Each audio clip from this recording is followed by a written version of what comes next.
ассалому алайкум дӯстони азиз, хуш омадед ба канали Нархи Наво. мо имрӯз як хонаи фурӯширо ба навор мегирем. хона қарор дорад дар шаҳри Душанбе, райони Фирдавсӣ, поёни бозори Корвон. 3 сотиқ заминай, 4 дар хона, об ва светаш доимӣ ҳаст. ҳуҷҷатош 100% аст.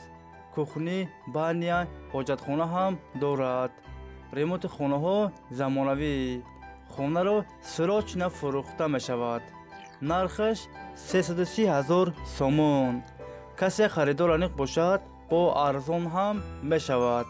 агар шумо харидор бошед, занг занед, бо маълумоти бештарро аз соҳиби хона дастрас кунед. ҳама ҷои хонаро ба навор гирифтагием. то охир тамошо кунед.